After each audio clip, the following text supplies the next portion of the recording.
Meanwhile, hundreds of pages ago, you open the package. There is something suspicious inside. Something suspiciously dirty and smelly.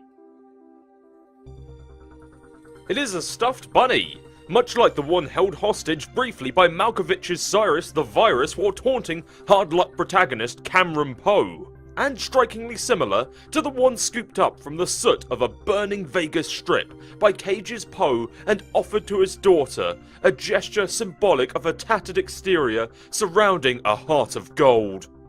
Poe wasn't much to look at, but he was a good man. But no, it was not merely like that bunny. According to this note of authenticity, it is the very same bunny. This is so awesome! Included is a note from your best bro, Dave. So hey, since it's your birthday, I had to get you back for the sick memorabilia you got me, so I got you this god-awful thing, and now I just know you're standing there flipping your shit over it, so you're welcome. It's the actual gross bunny in the movie, so that means Nick Cage actually grubbed it up with his clownish no-talent fingers. I would suggest you put it somewhere and display it ironically. But I know you're dead serious about this ridiculous shit, so you'll probably sleep with the damn thing and nibble its ear and stuff. But the weird thing is, that's what's cool about you.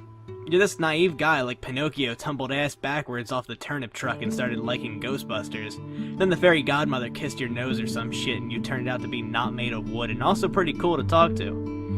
One day your gooberish ways are gonna land you in a jam, and I know I'm gonna have to get you off the hook, but it's cool. I got your back, bro. Then we'll meet up and hug bump and get each other's filthy wife beaters that much filthier. So yeah, peace dog. TG.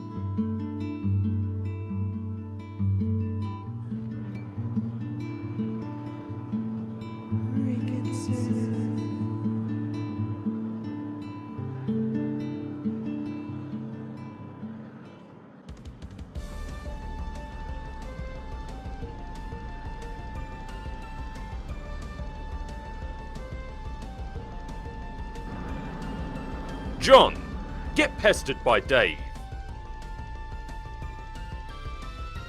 Did you blast off like a spazzy douche yet, or what? Yeah, of course. There was no way I wasn't gonna try out this sweet ride. God damn it, what do I have to do to make you believe me? Fist bump my future self till I get bloody knuckles and write you an even sappier birthday note in my own blood?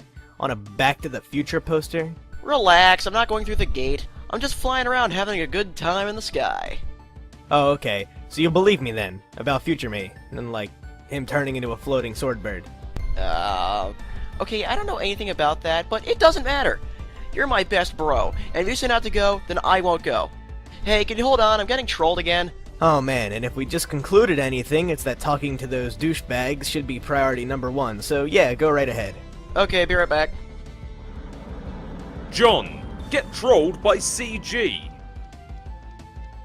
I keep scrolling backwards through your adventure, trying to piece together how you botched this up so badly, and I keep finding these striking pockets of foolishness, like what you're doing right now, riding your little red rocket like you're a freshly hatched human larva, and this is just all a big school-hive rumpus respite. Humans aren't hatched as larvae, dummy. We don't hatch at all, we're born as these little pink monkeys called babies. Bullshit! That's not what you just told me! What did I say? I'll paste what you said. I thought you didn't like going down this road, copy-pasting future past conversations. Why would I have a problem with that? I don't know, that's what you just told me. Whatever, look. This is really weird. What's so weird about it? Well, normally humans hatch from these little slimy pods, and then we wriggle out as little pink larvae. Oh, really? Huh. Maybe we have more in common than I thought. I was punking you, dude. Or at least I will be in our next conversation. Thanks for the great prank idea. Why would you trick me about that? What is even the point? I don't know, it was just a friendly prank. Don't you ever play pranks? I mean, of course you do. Why don't you just try to prank me good? What? Who? You'll find out. Well, fine. I guess you got me back, sort of. For my trolling. Even though you haven't even read my worst trolling efforts yet, because they happen in your future. And even then, you didn't even mind much. Almost like you were delighted to hear. Kinda perverse, really. What's wrong with you? Well, we're friends by then, aren't we? Or sort of like, reverse anti-mutual friends? What the hell does that even mean? Look, you're gonna have to face it at some point. that you're learning the meaning of this human emotion called friendship. Is friendship really an emotion? Yes, absolutely. I guess it's hard to see how we become friends. This is so frustrating. Every time I go further back into your past and talk to you, you say stuff that pertains to my immediate future, and then you won't explain to me what's going on because it's already old news for you. Dude, you've been doing the same exact thing! I've done no such thing. I've been exceptionally informative and helpful, if justifiably acrimonious. You never answer my questions, though. How am I supposed to know what's going on? Or what you're alluding to? This game is a kind of game with a million guides. Everywhere you turn, there's another way to figure out what's going on. So please, go secrete me an earth river through your strange human tear ducts. You've got sprites, exiles, guardians, consorts, time-hopping future selves, mystical dream oracle doppelgangers, and if that wasn't enough, your particular group of players is lucky enough to have us to give you the scoop on stuff, through the sort of subversion of the whole damn thing. Even though we hate you, even though the fact that we hate you is an immutable fact as unalterable as this writhing, knotted hell of a timeline choking us all to death, it does not mean we have any reason to withhold any information from you, or dish it out through crypto-baffling mind-fuddlery. So go ahead, ask me anything. Okay, what's the point of the game? Ask something else, I already told you that, it was this whole big conversation we had. Ugh, fine. Where are you now? In the medium, a separate session from yours. No, I know that. You already told me. I did? Yes, in your future. Damn it.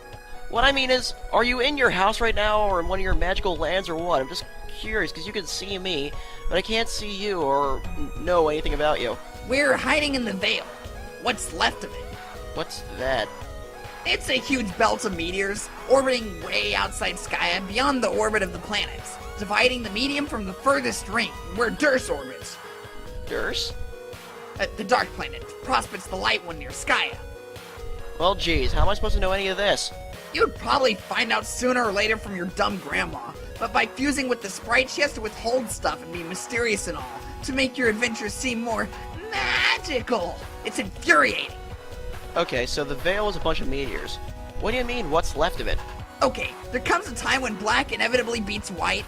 On the battlefield in the center of Skya, the White King is captured or killed or something. That's when the reckoning starts. Okay. The rulers of Durs, the Black King and Queen, get the power to send the Veil towards Skya and destroy it. That kind of starts a big countdown when shit gets serious. So then it's up to us to save it? Yeah. You have that long to kill the Black Queen and King, and Skya itself sort of buys you some time by activating its defense portals. To catch some of the meteors, the threat gets bigger the longer you take though. Smaller meteors come first and they get progressively bigger and bigger, and there's only so much Skya can absorb for you. Okay, but it sounds like we've got plenty of time before that happens, right? That's just it. You don't. Ordinarily you would, but your reckoning starts much sooner. Because of some dumb things you've done. You completely blew it already and you have no chance of winning anymore, which ordinarily would be fine, just another bunch of losers to fail at this game. It's what you do later that causes so much more trouble than that, and now we have to deal with it too. Oh no, what is it? Already told you, it's inevitable and completely pointless to talk about anyway. Yeah, well, maybe you're wrong. Maybe there's something we could still do to stop it. If you'll just help us. I'm not wrong, it's all right here in front of me. You fuck up royally, end of story. Okay, we'll see about that, Mr. Sour Bulge. Hey, are you kind of uncomfortable sitting on a meteor? Are you like huddled in a crater or something? No, there's all kinds of crazy shit in the Veil.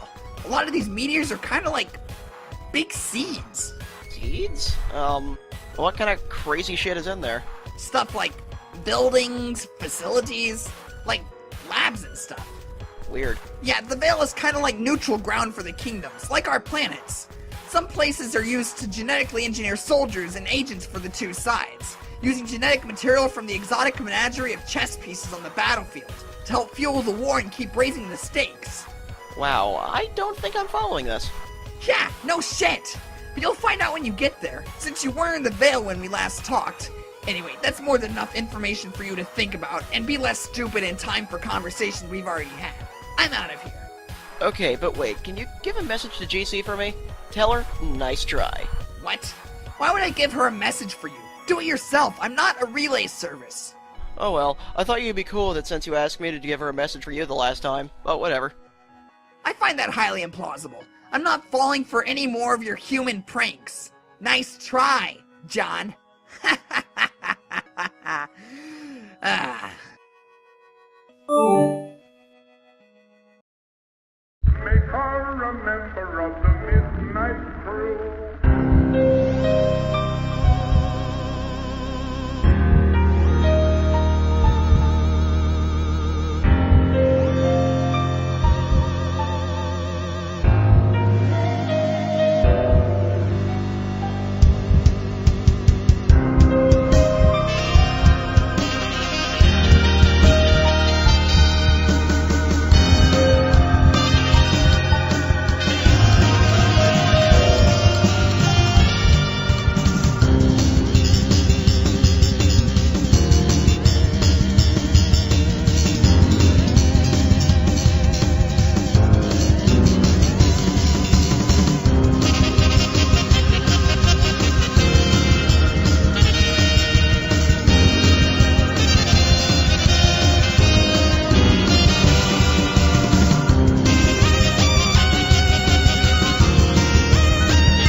Locate fourth wall.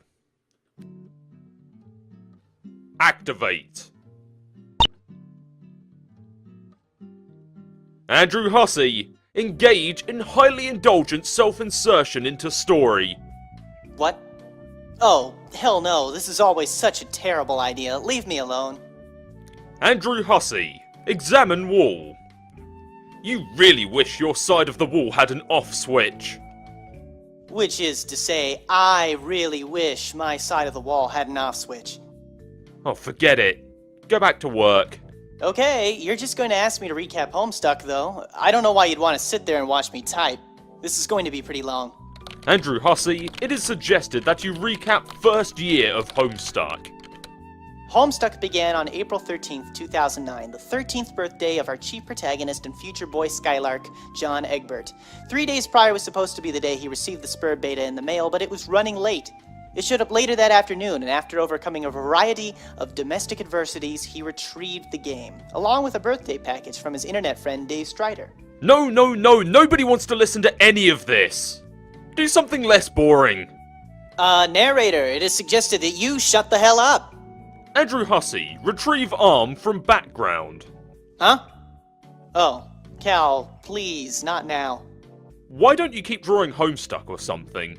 Oh, but I don't merely draw Homestuck. Say forward arrow, I'm about to make a joke. Okay. Forward arrow. I conjure this intrepid fantasy-scape with tears bled from the wisdom-weary eyes of 50,000 imaginary magicians. I pull heavy drags from the brooms of inspiration, with enchanted bellows marauded from a guild of churlish mythical dwarves. Vast bulbous riddle spiders push the silken strands of pure whimsy through hideous abdominal spinnerets, and it is that with which I weave the sedacious cocoon of exquisite lies. And when it hatches, a great moth of titillation will awaken and roar and beat its wings, and the powder settling down will arrest the humors of an enormous, terrible old beggar, relaxing the vulture's leathery vice grip he's fixed around your captive mind. Ah ha ha ha! Ah ha! Oh yeah. This is stupid. Stop being a wise ass and get drawing. Alright. It won't be that exciting to watch, though. Here's the file I was using for the fourth wall. What do you want me to draw? Can you show us what's going on with John again? Sure. How about if I drag the content from one of the John files under the fourth wall layer, so we can make a more graceful transition out of this ludicrous, highly disruptive self-insertion arc? That sounds like a good idea. Oh, and then you can say something like, switch wall's view to show us what's going on with John. Here, I'll prepare the GIF file for that. It'll take just a few seconds. Go ahead, say that. Switch Wall's view to show us what's going on with John. You decide that's entirely enough of that. If this website becomes any more self-aware in a playfully self-deprecating, yet weirdly self-aggrandizing manner, you're gonna go drown a bag of puppies in a sewer. John, answer GC. What's this? It's your world map with your second gate labeled so you can go there. Oh man, let me drop everything and go there because I'm in such a huge hurry to take more of your advice. John, please, give me one of your human breaks. I feel awful about killing you, even though you technically never died, so I don't know what you're bitching about. Yeah, well, Dave said I did, and I believe him. That is because he and you are best pupil pals for life. Can I be your pal too, John? I don't know, I thought you were okay for a while, but now you're kinda giving me the creeps. Jigus, John. What? I'm invoking the name of your Earth, Jigus, to express frustration. You mean my Earth Jesus? I don't know. Do I? Do you have a troll Gigas? John, we have the best troll Jigus. You don't even know. Wow, really? Or is this a joke? It's a joke. I'm not really sure what a Jigus is. Well, neither do I guess. It's pretty much not anything. John, will you please follow the map? Let me earn your trust. If you don't like what's on the other side of the gate, you can just turn around. Okay, I'll take a look. John, open map.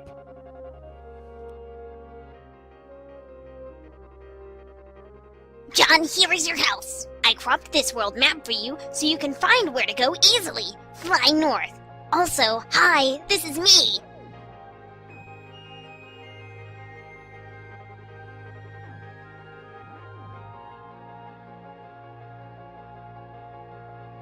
This is the second gate. Go in here. I promise you won't die this time. Unless you screw up all by yourself.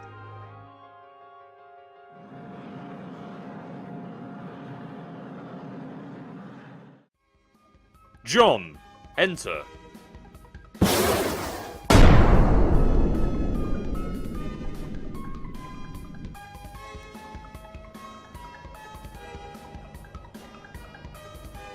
John, get up! Despite the pandemonium of your entrance, Rose is still sound asleep. She must be really tuckered out. It looks like this little guy is awake and ready for action though. He is adorable. You decide to name him Dr. Meowgan Spengler.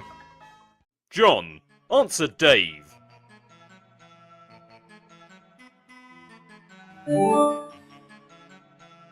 Wow, okay, you're a little early, but that's fine, I guess. Also, you suck at rockets.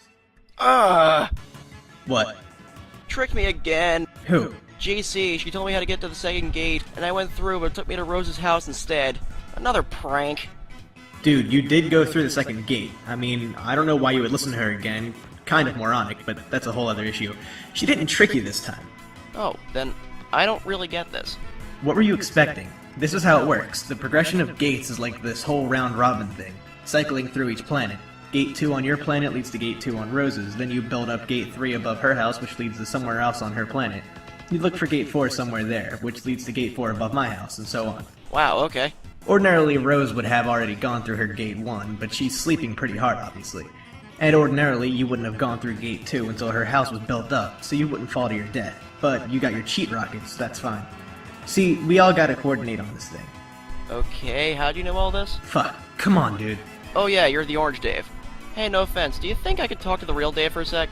God damn it, I am the real Dave. You know, the one who saved your life. I'm more real, actually, because I've been through some heavy shit, already hopping around on red-hot gears and I-beams for like a year, and grinding shit out for your ungrateful ass.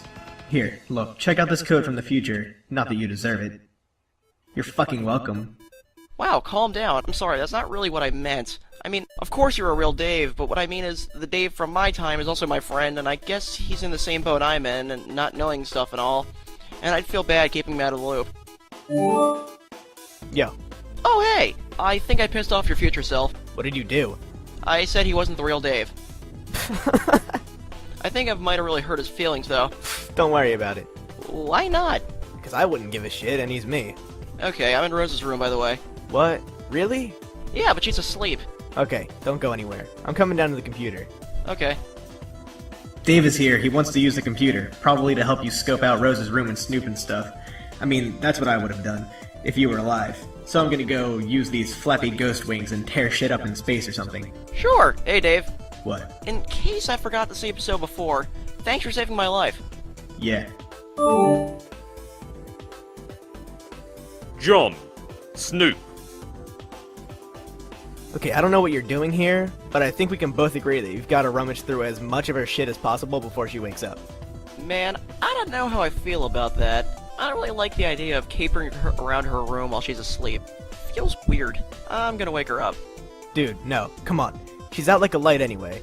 It was some like weird future thing that happened to her that made her sleep. Future thing? Yeah, shit doesn't get more clear than that. Well, yeah, she won't wake up, so I guess so. But I'm not snooping. Fine, don't. But here, just do this one thing. See those two notebooks on the floor behind you? Yeah, they look sorta like journals. I don't think I should read those. You don't have to read them. I'm not telling you to. What kind of prying tool do you take me for? Just pick them up. You know, like tidy up a bit, since you made a royal fucking dump of her room just now. Okay.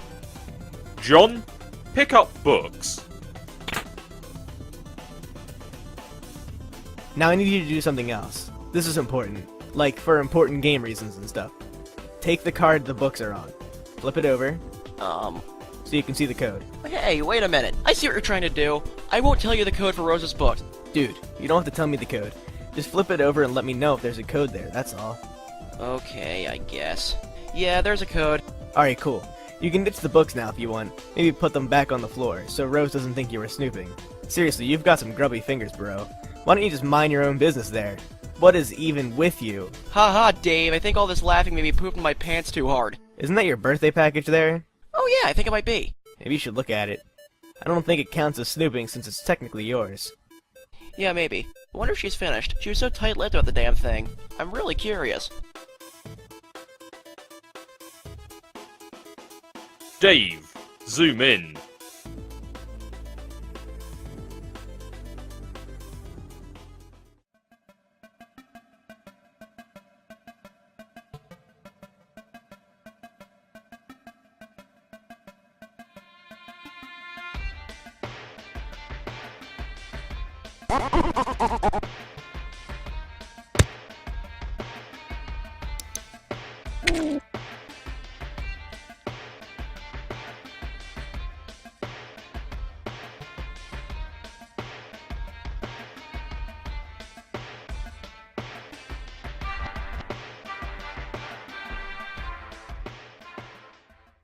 John, check Rose's bookshelf.